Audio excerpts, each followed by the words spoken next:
Bonsoir, mes camarades de jeu, and welcome back to our video podcast, Into the Darkness, where my friends and I play the Call of Cthulhu role-playing game. I'm your host, Tom Rayleigh.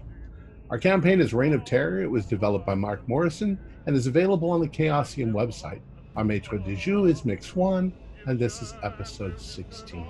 So, without any further delays, commençons notre voyage dans le ténèbres. Mick?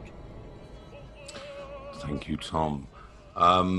So, to get straight down to the action, you find yourself outside the prison, following the rather unsuccessful. I wouldn't even say it wasn't an interrogation. She doesn't sound like a very pious nun who is afraid to die. I thought they all wanted to go to Jesus. We know what we have to do, my friends. Hey. But it begins with finding that diminutive musician. So I will begin to hit the pavement and ask around. And do they still sell musical instruments in this city anywhere? Perhaps somebody would know. That would be a good place to start.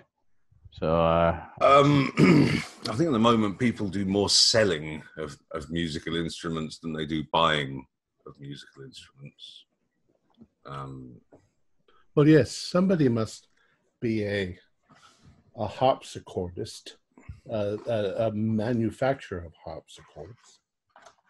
Probably not as much anymore, but even so, if they're repairing more pedestrian instruments, perhaps that is the way we should go. But we need to be careful and not get captured. Give me a quick idea roll. 97. Yeah, 79 out of 60. 82. I failed to. 45. Once again, you shall to the rescue. Yeah. Did anyone succeed? I think you shall did. Yeah. 45. Is that intelligence or education roll? Intelligence. Intelligence. I passed. I passed. That's a hard. Oh wow. Well, the other three seem very enthusiastic about it. Although it does strike you that a harpsichord isn't a very proletarian instrument. So asking around about harpsichords, no, it doesn't seem. Seems like it might be taken perhaps as counter-revolutionary. Right. Could we perhaps find one of them at a church? Were harpsichords popular in the churches back then? Yeah, but most of the churches are closed too. Yeah, it's not a good time for the church either. Yeah. There is no church anymore. Well, there's the new religion, Right. the Festival of the Supreme Being. There are still drums and woodwinds, things that the army uses in marches, and the things like that I'm sure can be found around.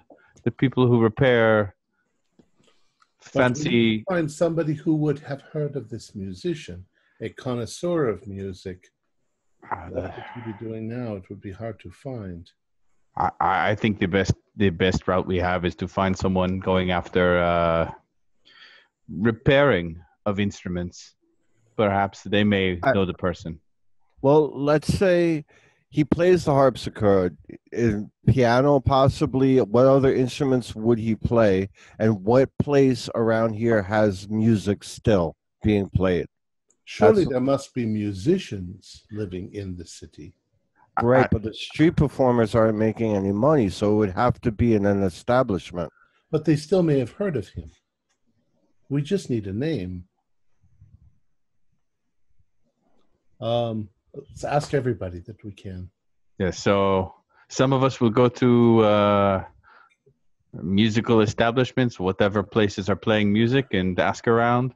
I will go check out any craftsmen left who still repair instruments. Like I said, there's still instruments to be repaired out there. even if it's the drums, the marching drums of the army. I will see if I can find any ex-aristos that are brought low but are not having their heads cut off. There we go. That is a third route to this problem. I, for my part, will scour the investigation sheets and see if I can find any appropriate skills to get you to use to do these things. You ever heard of a little dwarf who plays the piano? Persuade? Fast talk? Well, I mean, now for finding aristos down on their luck, now, if I'm correct, now that would be credit rating, wouldn't it? Because credit rating is supposed to reflect your social standing. My credit rating is 20. Me too. That's Same not here. so bad. 25. I would think you would be trying to find an aristo who's willing to tell you that he was an aristo. Well, I have a very high persuade. I could try charming him with my rapier wit. I tell you what I'll do, actually. I'll do this in Psychology to find people that are just a little too nervous. Well, I was going to start with a spot hidden. Well, I think we're going to divvy up our work. Some of us going after aristos, some of us following up like repair people. Yes. So who's so you're going looking for musical establishments. Who's going with Baban? I'll go with Baban. And I'll go with Dupois. Okay. Okay, that works out well because you're together on my screen. That's fine, but that's of no use. It won't look like that either on the video or you might as well just cut this. Anyway, so in that case, Ugel and Dupois, if you'd be kind enough to give me a spot hidden. 26 out of 70. 17. Oh, nice. You both very much spot the same person at the same time. Because to be honest, it's difficult not to spot him.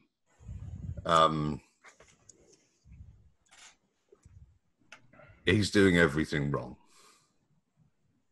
While he's wearing the clothes of a poor peasant, right down to the traditional sabot,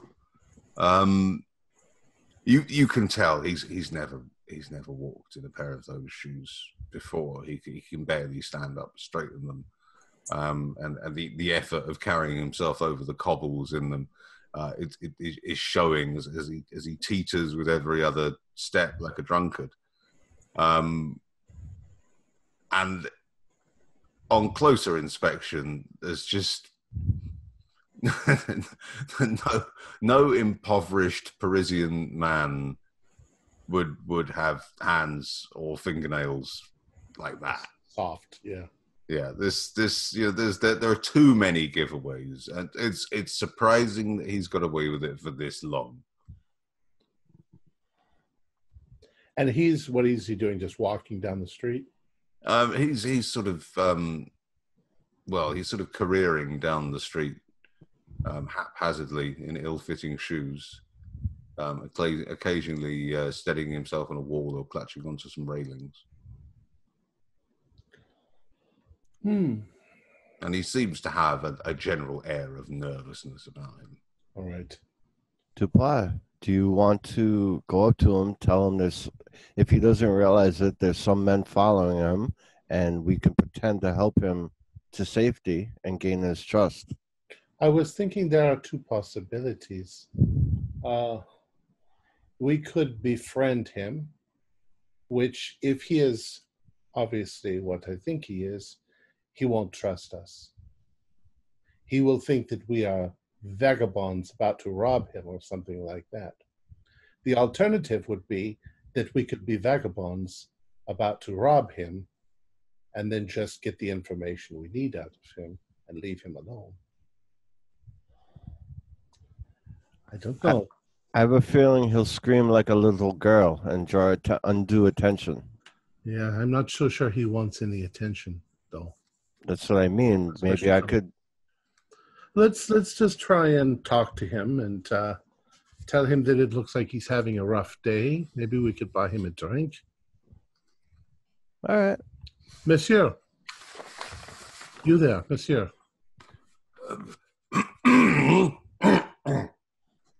He harumphs to himself and looks around as if expecting you to be talking to someone else. Citizen. And then seems quite shocked that you're talking to him. And then in a very, very affected peasant accent, he says, I have no idea how to convey this. It's like, yeah, yes, Governor. Is there something I can do for you? You seem to be in a right 2 and 8.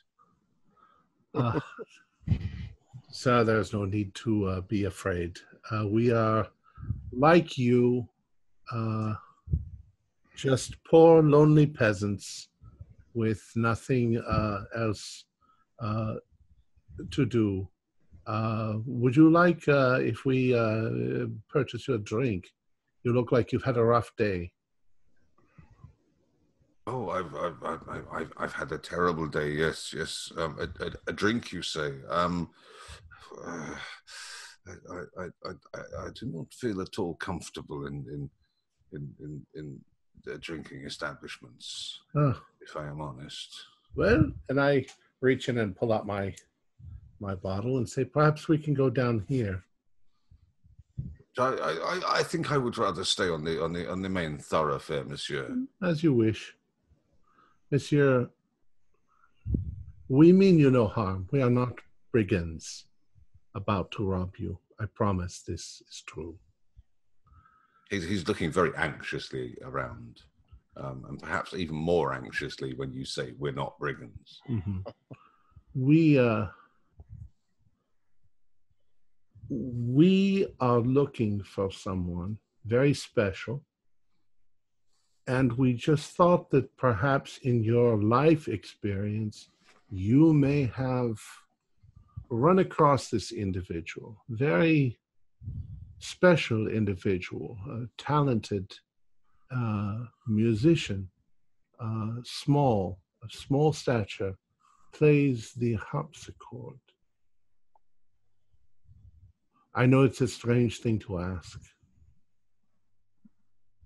but it is imperative that we find. A little man. A little dwarf of a man. Oh, there was a little man, yes. He plays like a demon, the music.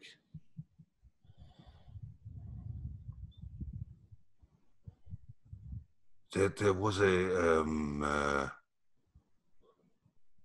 what was the man's name? I remember a dwarf who served the Duchess, the Duchess d'Orleans, Oui. the king's mother.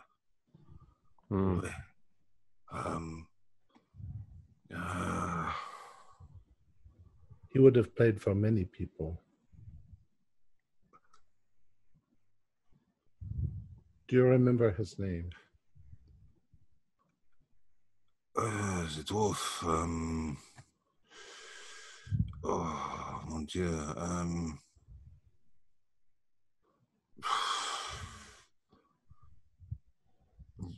Richbourg? Or something like that. Was it something like that? Richbourg?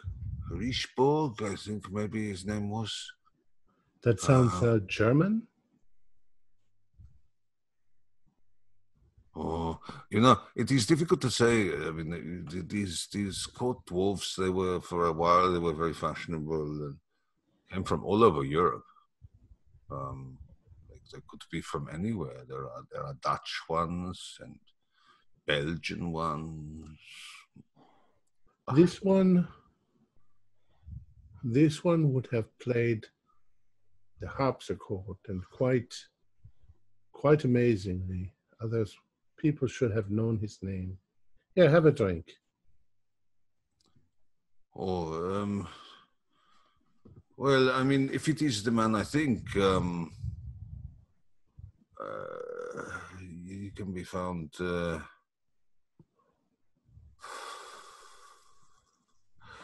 I can give you directions. There are one or two taverns just outside the city walls. He plays in a tavern, yes? Well, there are places where those who are, how should we say, at odds with the new order, Oui. where they drink. But yes, you will not. They will not ask you or trouble you. You are clearly not aristocrats. You will encounter no problems. Okay. But, I would beware if I were you. It is getting late, and it is not wise to be out in this city after dark. No, monsieur, it is not. Do you have any money? All I can think of is robbing him at this point. That is none of your business, monsieur. Because I have a knife. No, merci, monsieur. His hand has now gone into his coat pocket.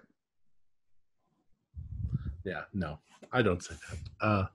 I retract my statement. I am just joking. Let us go find our friends. If perhaps this is a good lead. Riechberg. That's German. Mick, I sent you owing to a mix-up with the sheets there. The aristocrat was about to go for a stoner LMG. That's not right. Something's gone wrong here. I sent you a message, Mick.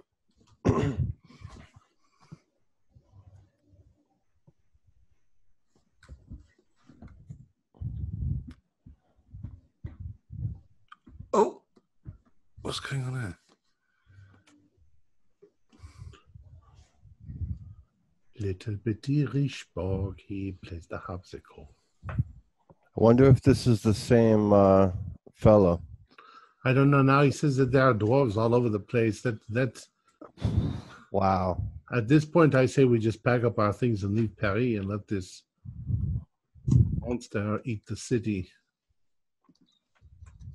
Maybe he will shit out something better in its place.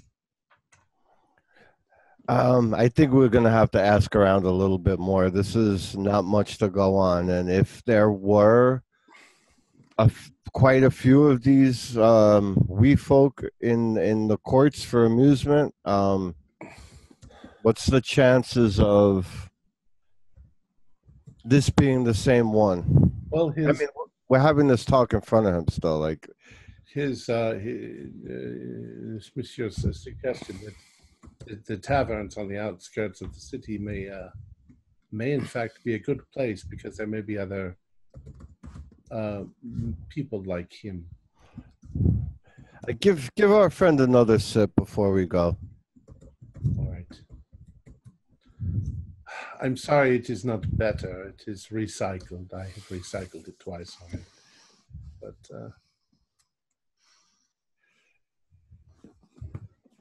I'll let that sink in. I bid you a farewell, and let's continue our search. All right. As we get a few feet away, I pull you closer and I show you a little bag in my hand. I said, "Let's move now," and I hurry down an alleyway. All right, I follow him. 4 gold coins, Dupois. 4 gold coins. I am so proud of you. That's enough for all of us to eat for at least a month. But we can't.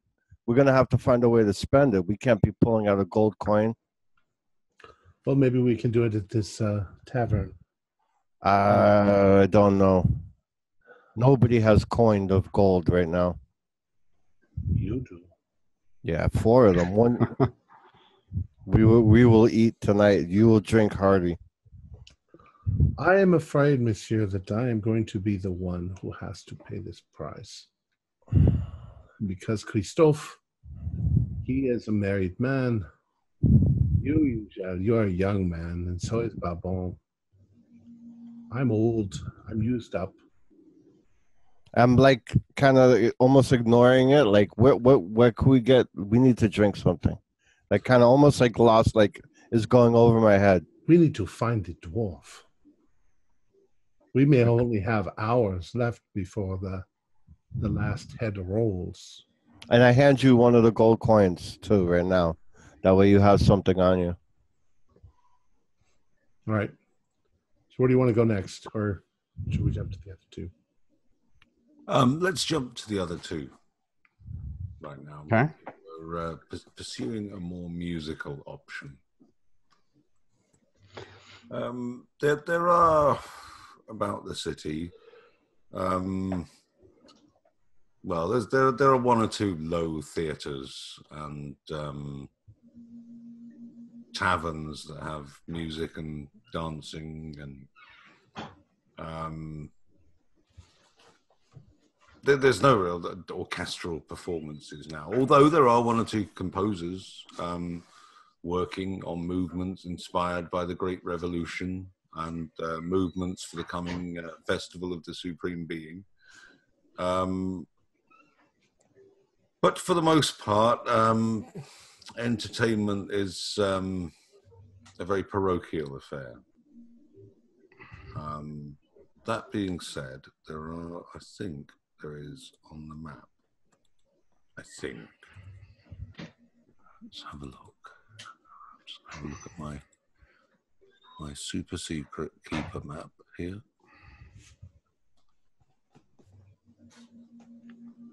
And what have I got here?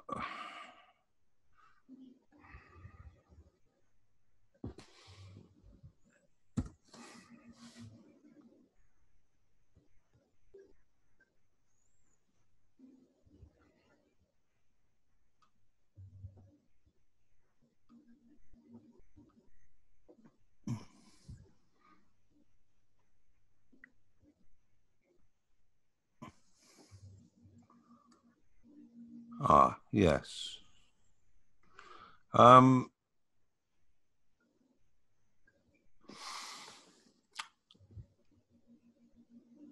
think if you ask around, particularly in this part of the town, you would probably, I would imagine, be directed to the I can never pronounce that word. Théâtre. I think that's how it's pronounced. My French is appalling. I apologize. But, Théâtre Feydeau is the Theatre Feydeau would appear to be the nearest one, which is it's sort of just up the road from the Bibliothèque Nationale. And straying a little nervously close to where Rigaud's apartments are, but you know, it's the day. You're not in uniform. I'd be very surprised if anyone is going to recognize you in a crowd. So it takes you, I would imagine, about no more than 20 minutes to walk to the theatre. On arriving there, it appears to be boarded up. Okay.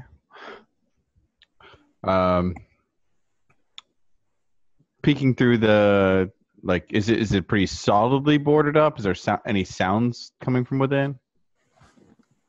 Give me a listen roll, both of you.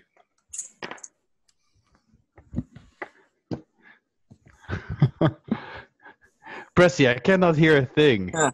I actually rolled a 75 on a 75. So I just made it by a hair. Okay.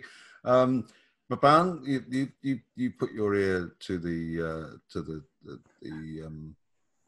barricade over the window, and you're pretty sure you can hear the sea. Pretty much. Pressy doing the same. You can't really hear anything, and then just as you're about to give up, you hear a sort of banging sound. It doesn't sound accidental. It sounds like someone hitting something with a hammer. Someone's in there, Papa. Perhaps a side door or a back entrance? Seems as reasonable as anything. Let us see what we can find. And we're gonna check the joint. Look around. All right, give me a spot hidden. 63 out of 61, so no, I miss. I got a 59 out of 65, I believe. Yes, 59 out of 65. Again, Pressy, you are my deliverance. If this is deliverance, you're fucked. Okay, well, I mean, you're looking around. Baban is sort of trying with his axe to prise open something that might be covering up a door, possibly. And while he's doing that, Pressy, you go off and look for a bit of wood that you can help him pry that off with. And as you pull the bit of wood off from one of the other shutters to help him pry that thing off, the board just sort of swings open in front of you, and you can see a half-open doorway behind it. Looks like this is the way in.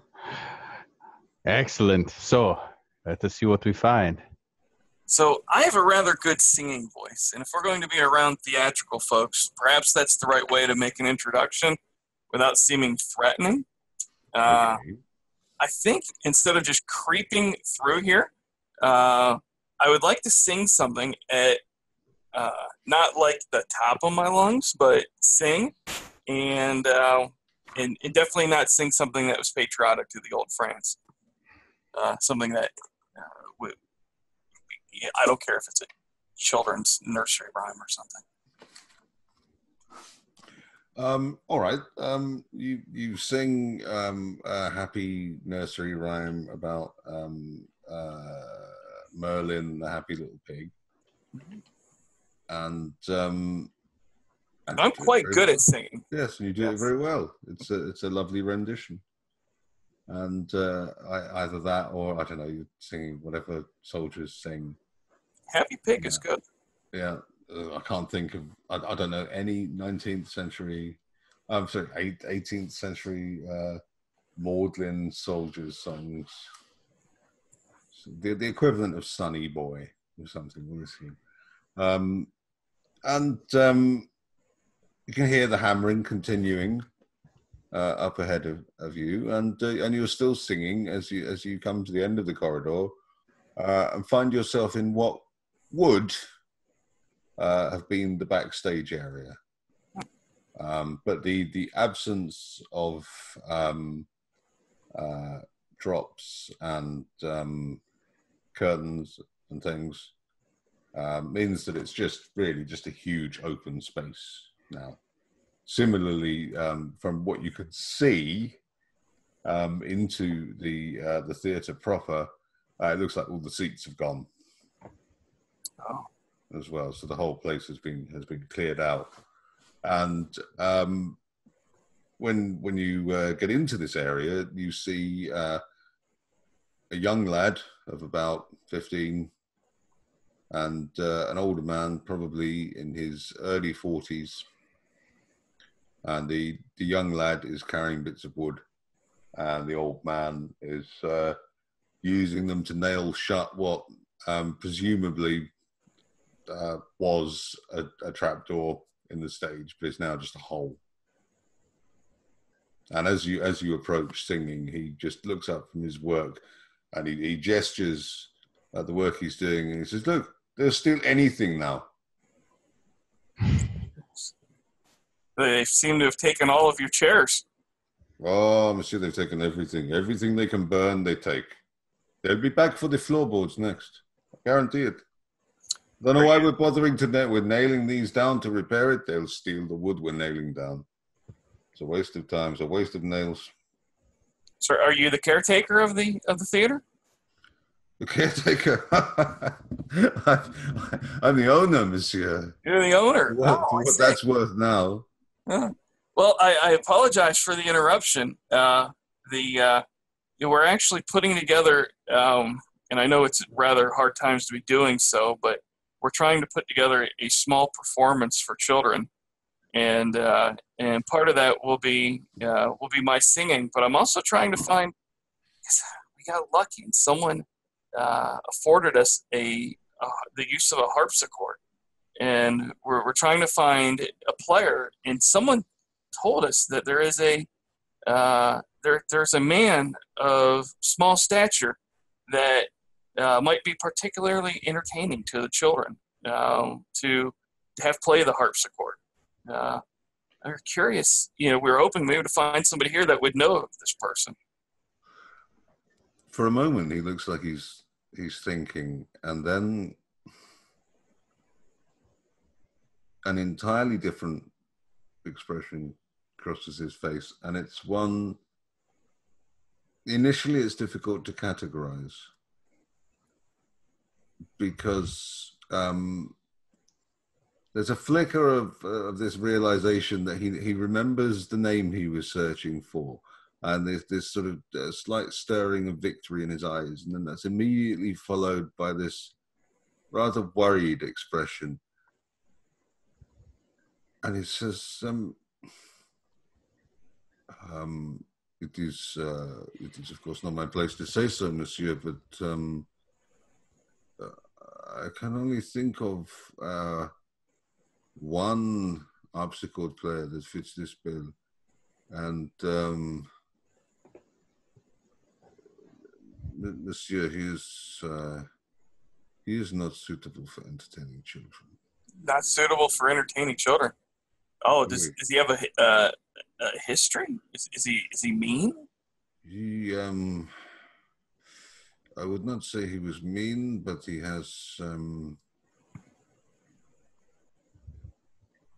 how might we say it, an unfortunate disposition. Unfortunate disposition. Or certain more it might perhaps be more accurate to say an unfortunate composition. I see. I look at Bob Ben like, what's he talking about? So perhaps some unfortunate proclivities? It is his music, monsieur. Mm.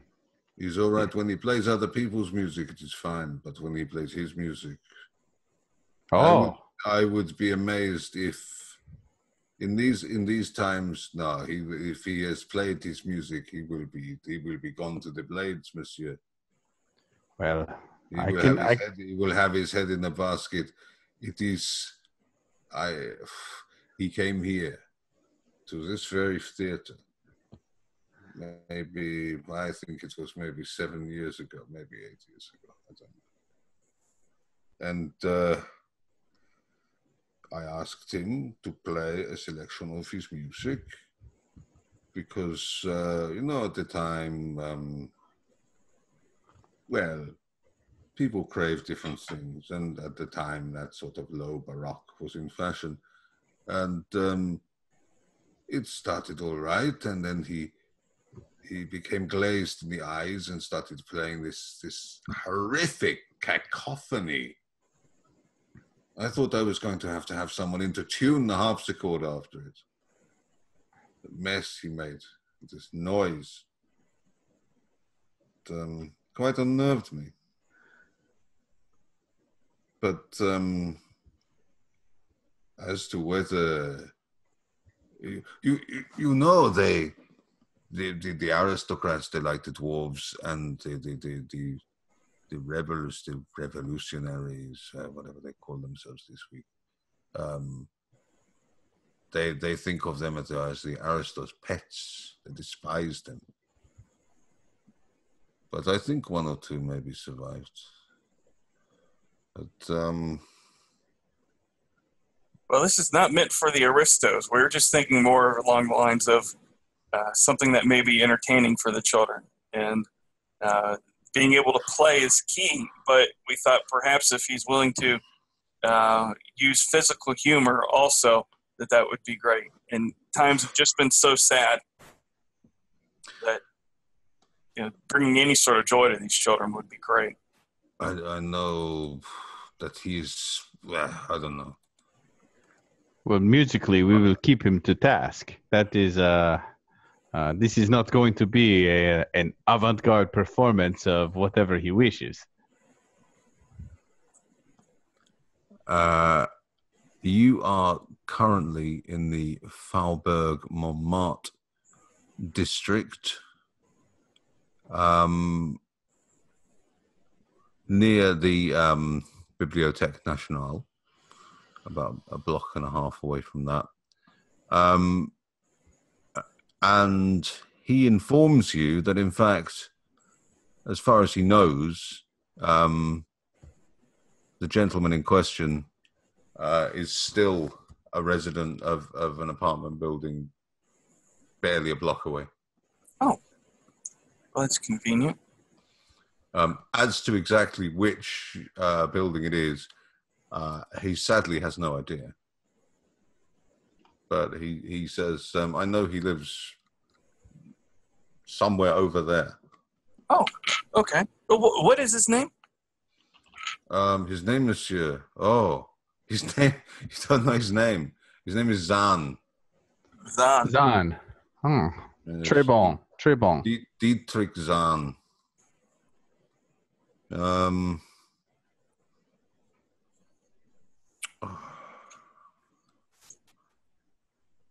No, I don't know. He's somewhere. He's probably somewhere on that Rue Feydeau. Well, I appreciate your help.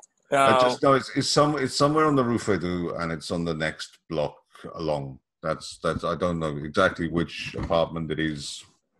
Your guess is as good as mine, but maybe you'll find him.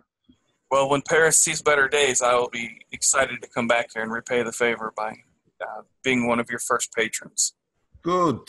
Who knows? Maybe we might even have some chairs. If not, I will stand and applaud. And he goes, "Come on, give me another plank." Slovenly boy. And immediately just heads back to his work. Farewell, sir. We appreciate your assistance. I wish you the best. So as you head out from the theatre, we will head back towards Dupois and Ugel.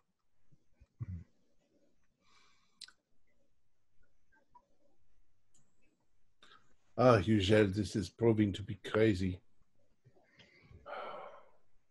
I don't know where we can continue to look. Where are we supposed to meet back with them? Oh, look, I have my watch. We didn't make a place. I was thinking about the same thing. The only thing I could think of is meeting back where his wife is, Pressy's wife is staying at some point. He has to go back there at some point. I think that sounds quite logical because that's pretty much the only place you've got to go to. Maybe we could try and get a little bit of food and meet back there. I remember his wife was asking for us to bring food a day ago. Let's see what we can get with this, but and also see if we can find out any more about this Richborg.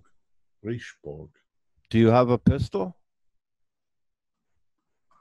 Do I still have a pistol? I don't think I ever had a pistol. I believe just me. Two of you. Right. Yeah, I think two of you have pistols. I had a one knife of you and a musket. also got hold of a pistol after you sold your army uniforms. Right. We traded in your musket and I got the pistol. So you have a pistol, I have daggers. All right, so you're good then. Got a knife, yeah. You have the pistol. Okay. I gave it to you because I'm better with knives. when we traded the So uniform. you find the tavern very easily. Well, I say tavern. It's a house with a sort of quite haphazard looking tavern sign, just made of an old scrap of wood hanging from a plank outside. Yeah, it definitely has the look of a place where a man might get stabbed. But you know, it's a much of a muchness when it comes to the kind of places that you as a soldier would be drinking in, as a matter of course anyway. So we go inside like we belong there. Okay. But Dupois, is this a place we should show this type of coin? I think we should go to a nicer area. Even if we lose some of it on the trade, at least we'll be fairly safe. Well, this is the place where we were sort of going to ask that we were led to believe there were more aristos in hiding. Well, you can see one or two people who maybe look a little bit too well kept. You know, if for example, someone is over the age of 50 and still has all their front teeth, that's generally a sign that they're living the high life. And so there's one or two people. Again, you get you spy the occasional sort of clean hands, the well clipped nail. And other giveaways. And presiding over all this is an ox of a barman. Just a great, huge man, seemingly with just taking up the whole bar. Okay. And wearing a filthy old leather apron and polishing, cleaning out a pewter tankard with a particularly filthy looking rag.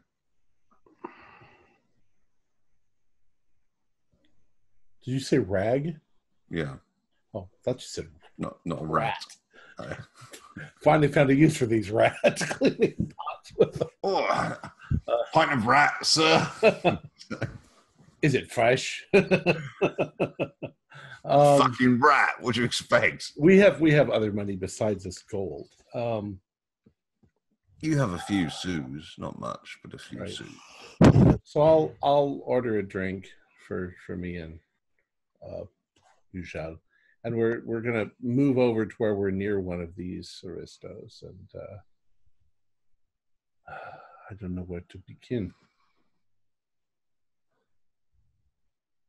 I say something along the lines of,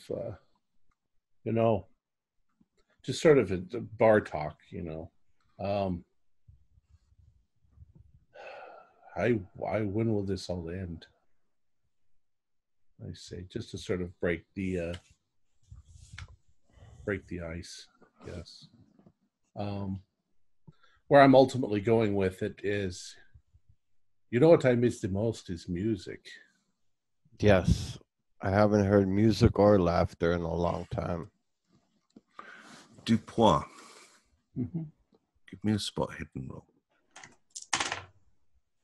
18. While you're talking to Gel, and trying to blend in and look indistinct, you're casting your eye around the room to see if you're being watched. And for just one moment, you make eye contact. That fleeting moment of uneasy eye contact you sometimes make when scanning a room. And you make eye contact with a rather small, anxious-looking man who's looking round the corner of the bar on the other side of the room from you.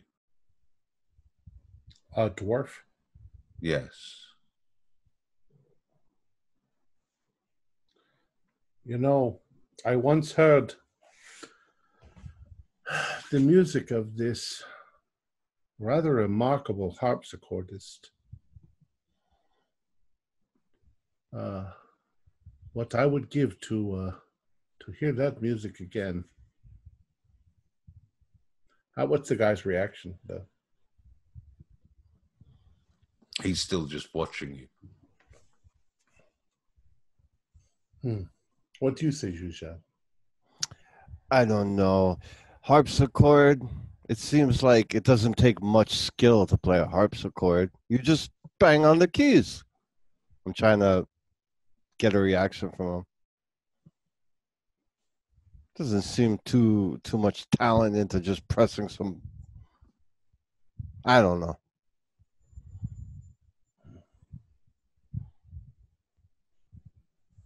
I'm going to do the direct approach. I'm going to look right over at him and I'm going to be like, what is that? A little man. Oh, the moment you actively take an interest in him, he bolts. Out of the bar, or he's sort of moving urgently towards the door. I'm going to try his to. Progress is difficult because his size makes it quite difficult to sort of get people's attention in order to get past them. So he's having to sort of just physically push his way through the crowd. Well, I try and head him off before he gets to the door. And I'll go the other way a little bit. Wait. Kind of circle around behind him. Now, it's been 4 or 5 years, but do I recognize him? We did see this person we're looking for. Well, you've got a couple of fleeting glimpses of him across a badly lit tavern, and now you can see the back of his head running away from you. I mean, he kind of looks like the same person. Could be. I say, wait, my friend. We mean you no harm. He speeds up when you say that. And I'm gonna need. I'm gonna need dex rolls, please, from both of you. Got a 17. It's the second 17 I've rolled today. 60 out of 60. I got a hard, so. Oh. Well, you got a very poor roll. So he just manages to get out of the door of the tavern. Literally, someone just opens the door to come in just at the wrong moment. He darts out. As he's doing so, you sort of bundle out of the door after him and half tackle, half fall on him. And he drops a bag that he was carrying, which seems to be full of letters. And oddly, what appears to be baby clothes or children's clothes, like a little sailor suit or something. And he sort of rolls onto his back and begins edging away with his knees in the air and reaches inside his tunic and pulls out a knife. I, having a little bit more dex than he does, I just sort of, I walk over to him and I say, Monsieur, I mean you no harm, please. And I go to help him up. I mean, I'm not going to stick my hand down so he can cut me with it, but I'm sure I might have no weapon. I'm just. Well, he sort of shuffles a bit further away from you and grabs onto a nearby cart and pulls himself up with one hand. And he keeps his knife outstretched. and is clearly looking very worried. Calmez-vous. Calmez-vous. He just looks at you and says, "Well, there you are. You have it." What do we have? He looks anxiously over at the letters. Ugel. I picked them up. Let's give them back to the man. We are not after anything from you, except perhaps answer a question for us only. We are in terrible need at the moment of a very special person. And I look him in the eyes and I say, does the name Cthulhu mean anything to you? And what's his reaction?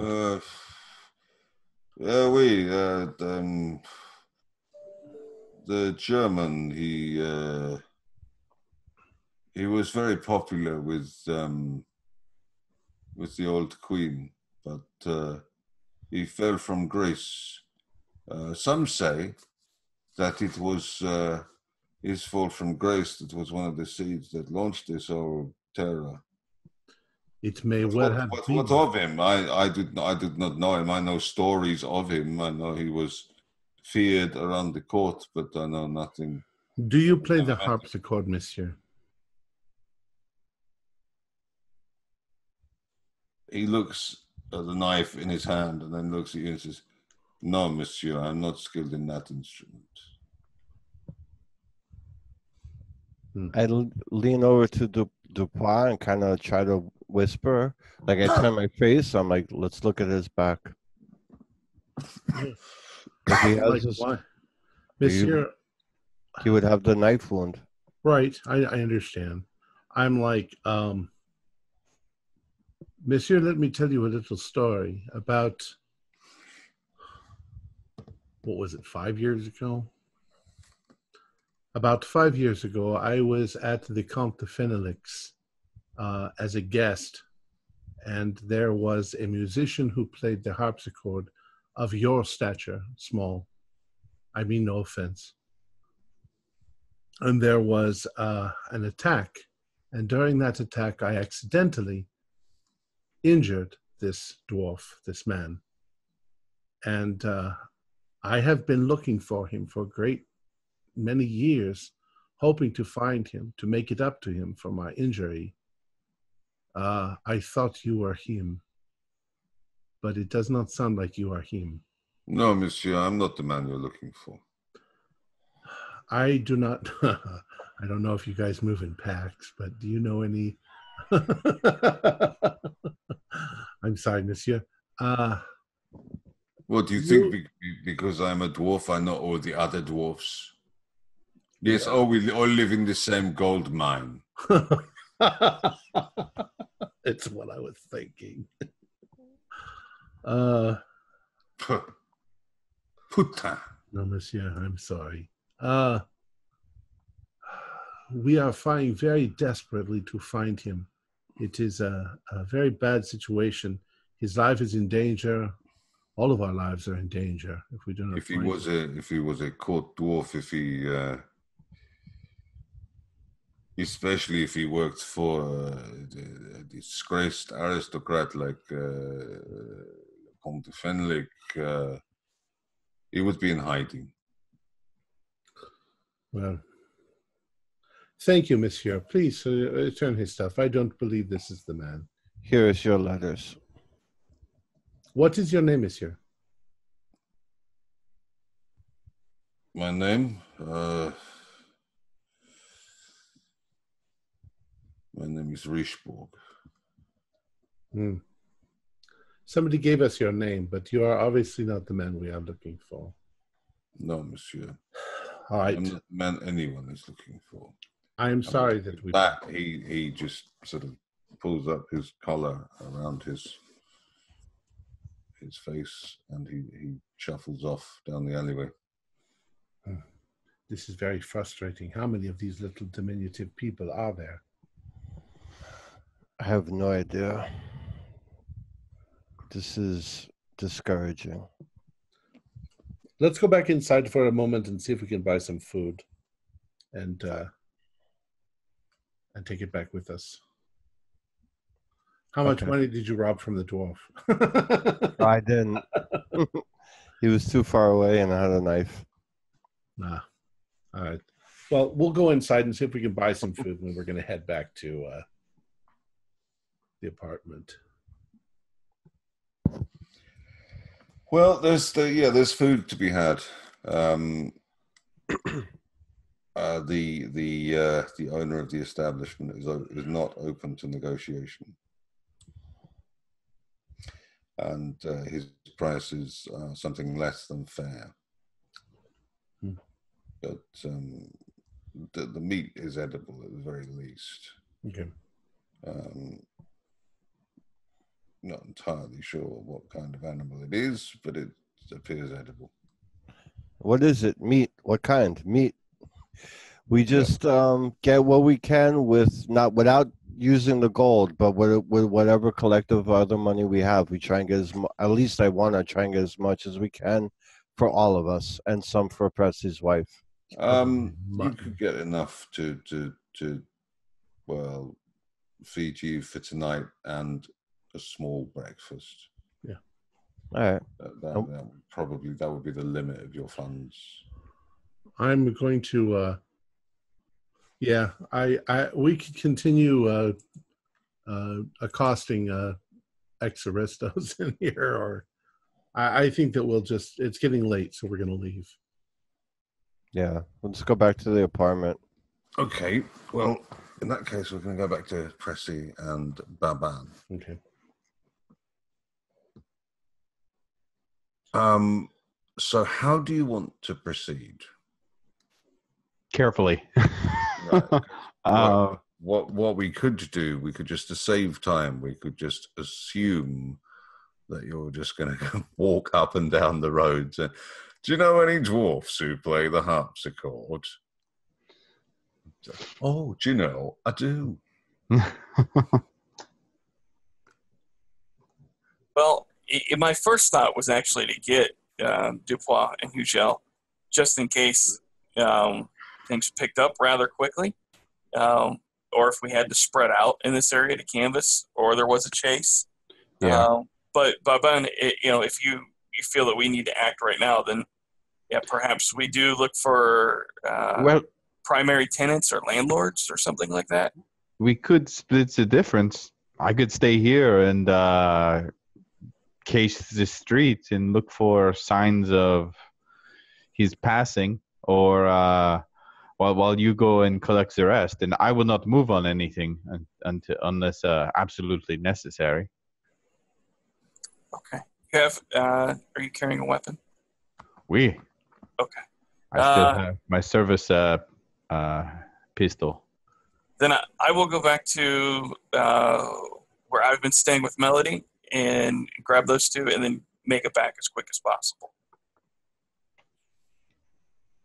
And while he's gone, I'm just gonna basically look around, case the area, look for some likely places, and maybe ask an occasional person near a building, like, "Hey, is there a dwarf here, a small person by chance?"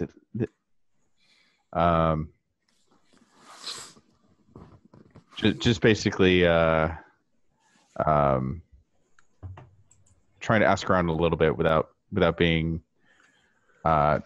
too in depth about it, or without asking everyone on the street, but just maybe one person near each building. Okay. Well, which of your four interpersonal skills is best? Persuade. Okay. I can give you a few goes at this, because I think that's quite allowable, given that you're approaching a number of people in the street. but there will be consequences to approaching more than one person. Okay. So, if you'd like to make a persuade roll for me.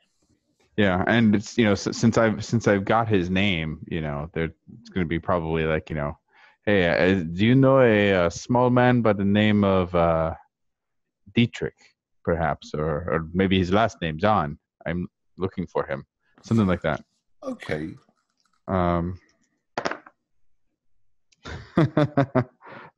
74 out of 56. No.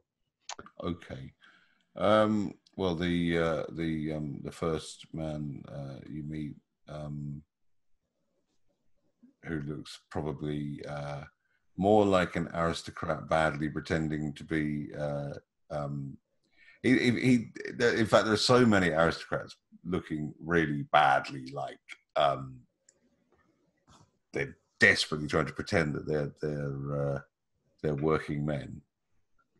That it's a surprise that this whole area hasn't been raided yet. They're all over the place. The first few people you ask, they just look at you blankly. They've no idea. This is the kind of neighborhood where people are hiding out, so it's not in their nature to really be sort of chit-chatting with other people and learning the names of other people. But you pass a little further down the road, and I'll let you have another roll. Okay. I have seen those looks before, like when Petit Prince is shown a card trick. Let's see. Even worse, 84. So no. Okay, well you move through, and again you're asking for this Dietrich, this little man who plays the harpsichord. Has anyone seen him? No, I don't ask about playing harpsichord. Oh, right. Okay, you're just asking for this guy Dietrich. Does anyone know where he is? Yeah, little guy Dietrich. Yeah, no again, harpsichord no business. No one knows. You make a spot hidden roll for me, please. Okay.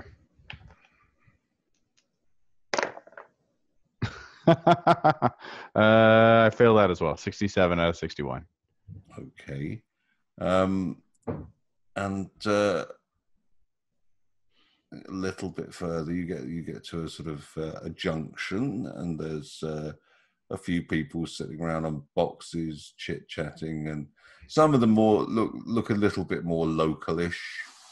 So you can make a third and final persuade roll.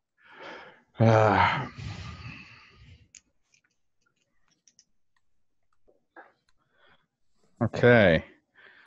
46 out of 56. First roll I've made all night.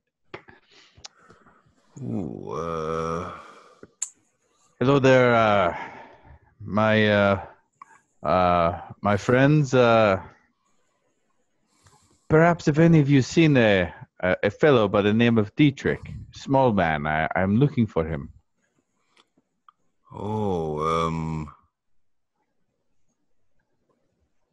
little man. Oh, the little man. Oh, yes. I think he lives up in one of the buildings over there.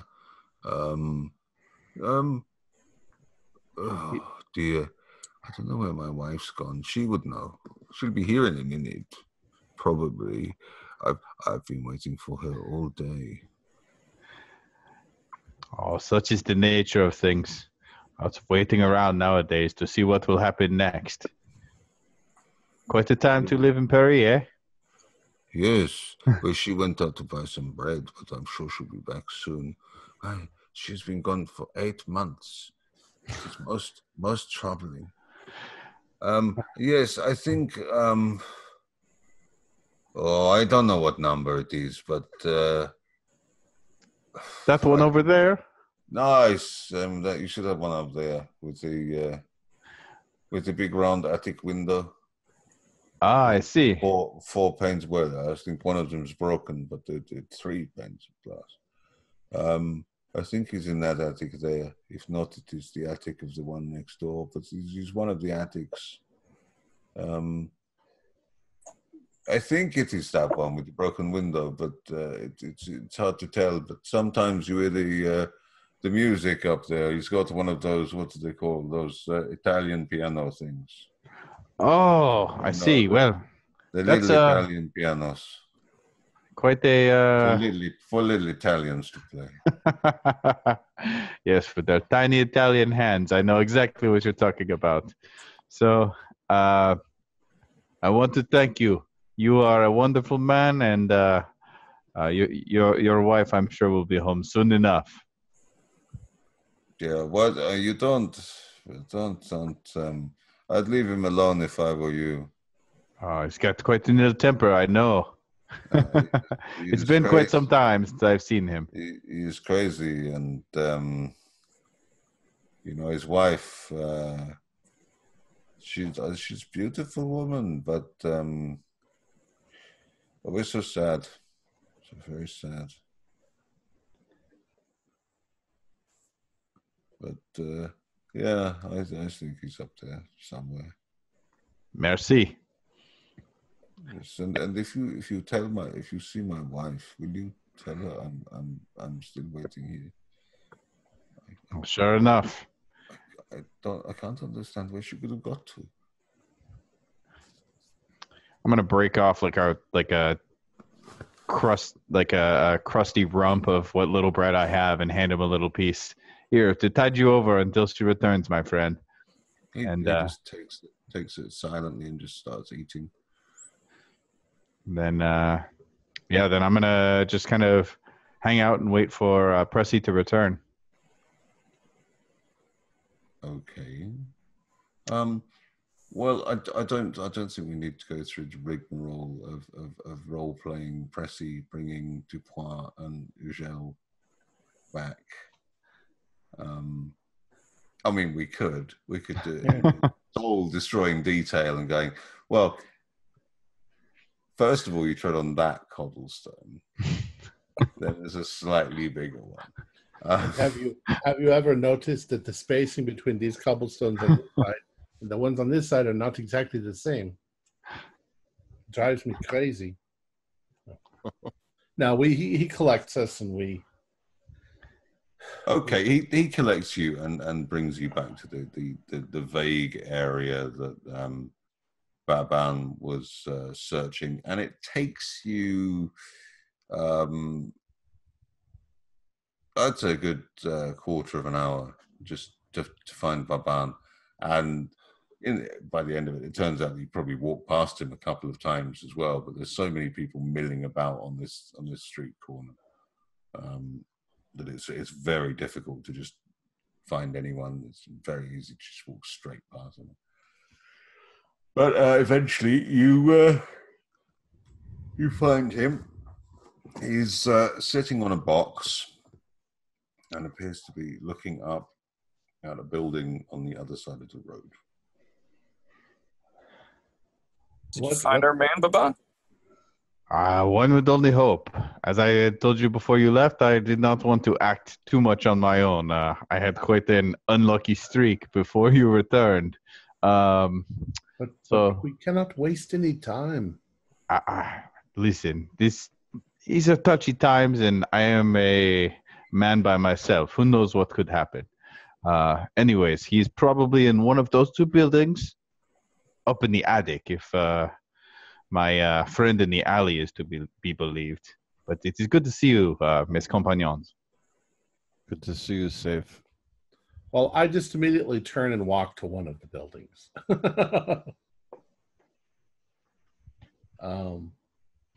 You said the attic?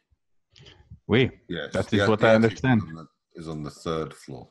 Let us see what we can find. I shrug and follow Dupois. Okay. Now, bear in mind that this is possibly one of the oldest parts of Paris. The streets are very narrow. The buildings are very close together, and filthy. Absolutely filthy. Okay. No one in city planning at any point in the past had even considered the possibility that the people who would live in an area like this would even know what sanitation was, let alone need it. Okay. So it is a filthy, stinking place. Okay. Do I encounter any people as I'm going? There are people, and the people are as dirty as the buildings. Okay. And in amongst this, you have this incongruous sight of these people wearing clothes kind of like peasant clothes, but eerily not as dirty as peasant clothes, and desperately trying to blend in. And there's a lot. This is a place of last resort. Right. I simply go up to the first person inside the building that I encounter, and I say, "Pardon, I'm looking for Monsieur, for Citizen Eric of Dietrich Zahn. Is he here?"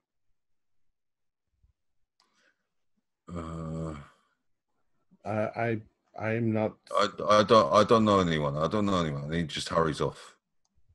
Which way does he go? Out or up? He just heads off out into the street. Okay. Let's just check the attic, and then I'll just ask the next person. Yeah, as we're going up the stairs, Monsieur Zahn. No, most of the people aren't even willing to make eye contact with you, let alone answer you. Those that do answer you just say no. Just My guess is he's in the other building. They don't know anything, but yeah, I'll just march my way up to the top. I mean, there are lots of people to ask, because the building is just crowded with families. Right. So I'm just every room in the building is housing a family. Perhaps we should just go up and start That knocking is the on plan. doors. Just make our way to the top, and that's what I'm going to start doing, is up the stairs. All right. Okay. You get to the top of the house. There is a single door. Knock on the door. There's some footsteps, and a very striking, very beautiful woman answers the door. Very, very striking, but you can tell that she's a little gaunt. She's perhaps a bit run down, a bit thin, and there's a certain tragedy in her eyes. Around her skirts is a little toddler who's clutching at the fabric and sort of peering out at you with a quite happy, inquisitive look. Pardon, madame. We are looking for Monsieur Dietrich Zahn. And I presume you are his beautiful wife that I have heard so much about. Or we are in the wrong building, and she's mobilized. Is this his residence? She looks at you, all of you, and she looks at Baban. We are old acquaintances. Then Ugel, then Dupois. In fact, she looks at Dupois very, very intently.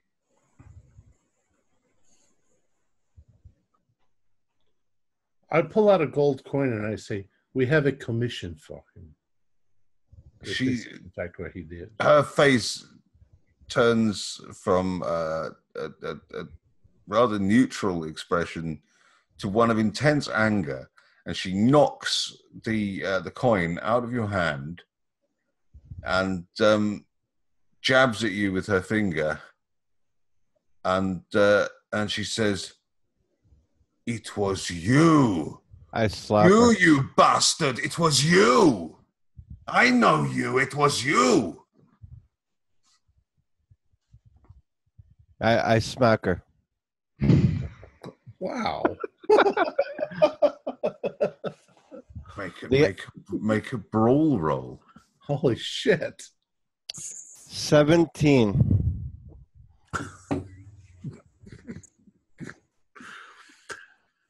All of those sending me emails at this point. No, it's okay. He's just It's jealous okay. of that Bevon kitchen massacre action. First the poor nun, and now this woman. Honestly, the attitudes of this period in history. I mean, while this is all historically correct, I mean, Exactly.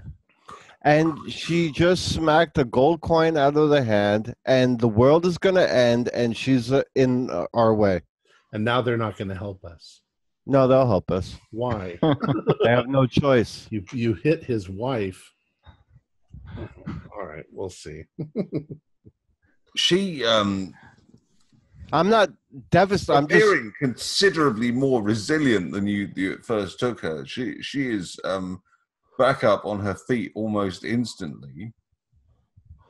The child is sort of dumbfounded and just sort of standing there, open-mouthed. I can't really understand what's going on. We're not here to play games. Where is your husband? And she points at Dupont again and says, "Ask that bastard. That bastard stabbed him." I said, so you'll recognize us. Oh, yes, I recognize you, bastard. Now my dagger's in my hand. The situation... Come to finish the job, have you, eh? No, the situation has changed. We need Monsieur Zan's help. I regret that I ever attacked him. He was not under his own control. He was under the control of a very evil man. Please.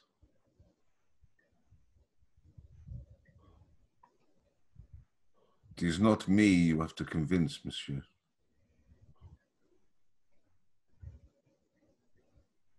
Will give us the chance to convince your husband. Where is he?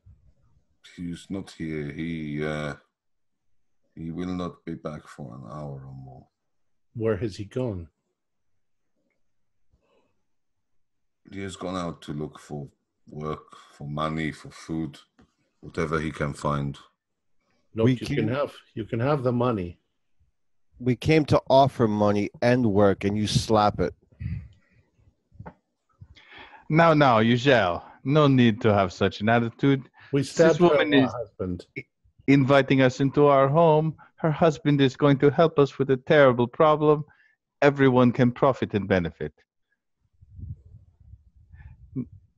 Madam, do you know where he has gone today to look for work? Is there any particular person that he was meeting with or anything of the sort? I do not know. I see. She says, her voice now suddenly very deep. I do not know. May we wait? You may We indeed. will you? It's a very bare room. She is dressed in rags. Child is dressed a little better. You know, like she's made some effort to try and find decent clothes for the child, but not too good. I go over and I pick up the gold coin that she slapped out of my hand and I set it on the table. The little boy notices, but I don't think she does. Is there a harpsichord here? Well, there are kind of two, actually. There is a harpsichord in the corner of the room, and it looks like it was once a very good harpsichord. You're not by any means an expert, but you know it looks like it was a nice one.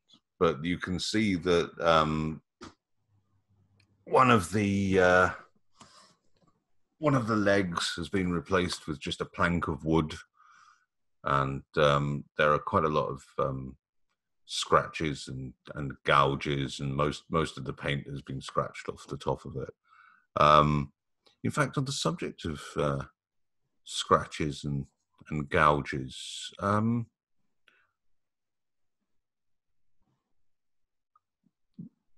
make a spot hidden roll for me, please.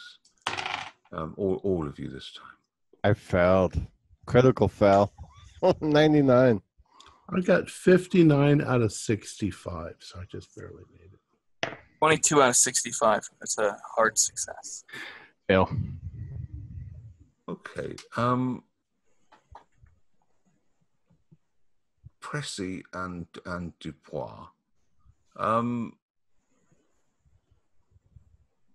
From where you're standing, just looking around the room, you notice a couple of things. The first is a second harpsichord. This one much smaller than the first, and presumably some kind of toy. In fact, when you look at it, there's a look of glee in the child's face, and he runs over towards it and starts pounding on it. The other thing you notice is a bit stranger. The plaster walls of the room look like they've been very heavily gouged and scratched, leaving like it must have been done quite recently, because there's still a little bit of plaster dust in the air. In fact, you notice that Ugel is seemingly rubbing some out from his eyes, just as even as you speak. But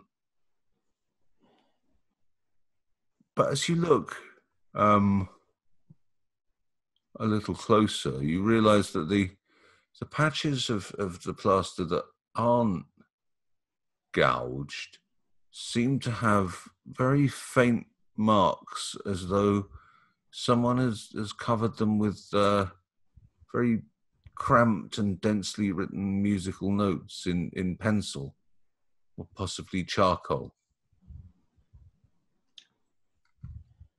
He doesn't have manuscript paper to write on, so. Madame, is Dietrich a composer? Is this where he's been putting his work?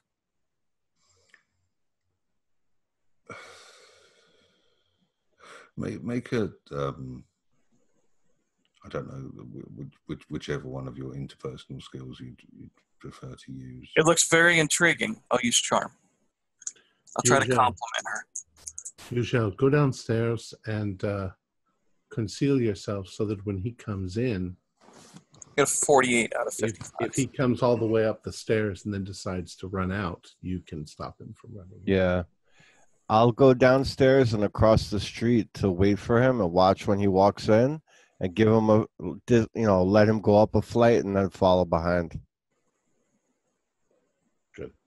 When you Pressy, when you compliment the musical notation on the walls,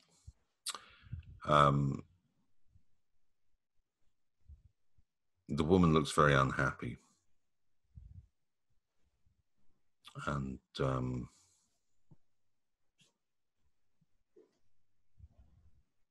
she says, I did that. It's all he ever does. I told him if it happens again, I'm going to smash the harpsichord next. It's all he ever does. He just the same music over and over again. He thinks if he plays it, he'd be free from Fenlick or something. It's difficult to even make sense of what he says. He says if he can be free of Fenlick, then his family can be free, and he has to get it out or something. I don't know. But this goes on and on and on. It's never the same. It's always different every time. The music is different. The notes are different. It is a mania. I worry my husband has lost his mind.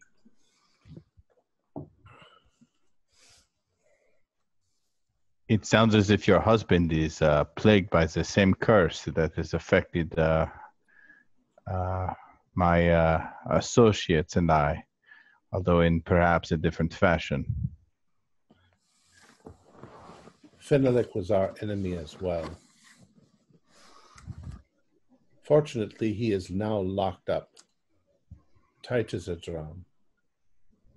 But his shadow is long, and soon the city will feel his curse, not just your husband and ourselves.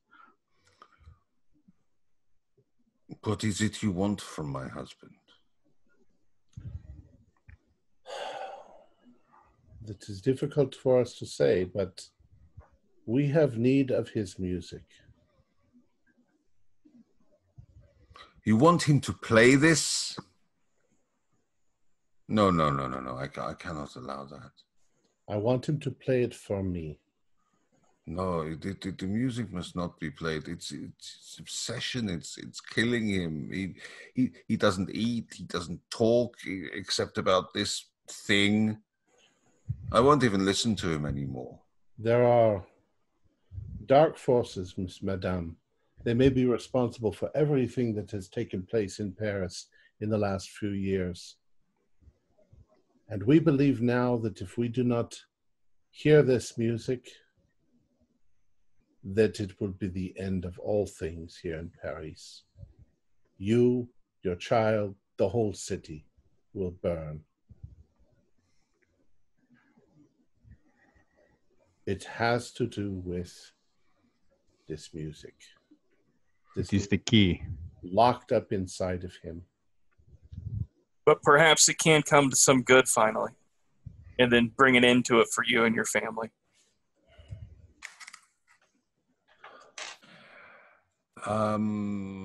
Dupois, give me a charm or persuade roll.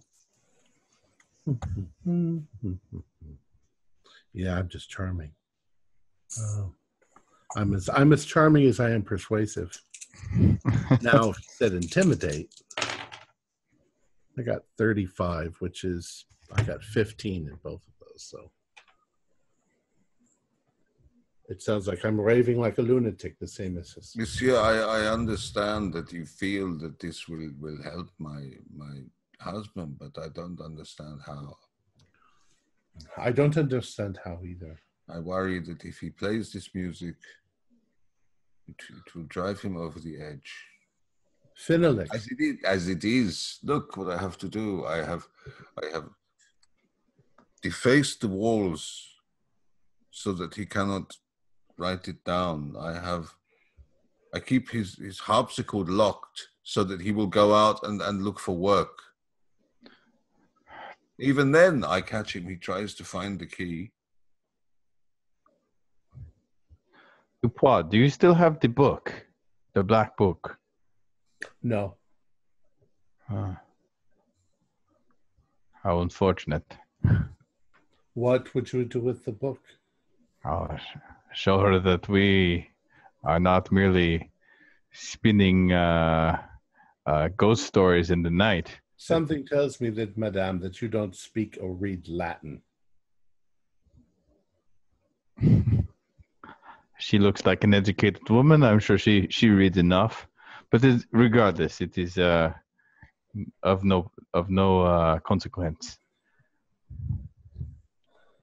Madame, I would not presume to ask whether or not you were a follower of the church, but perhaps you would understand the impact that music has had on people within the church, in the power that a chorus or that an instrument when accompanying a religious ceremony can have, whether that's right or wrong, especially in today's climate. But, and again, I won't ask. I'm all too aware of the power music can have. monsieur. I have seen it for myself with my husband.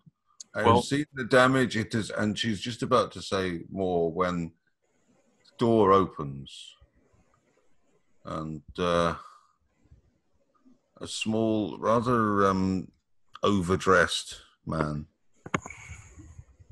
is standing in the doorway, wearing rather garish striped breeches that seem almost comical in comparison to the rest of his shabby clothing, and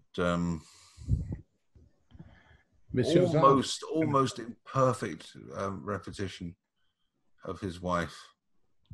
He looks at the three of you, and then he looks at Dupois and just screams out, "Bastard!" and runs at you.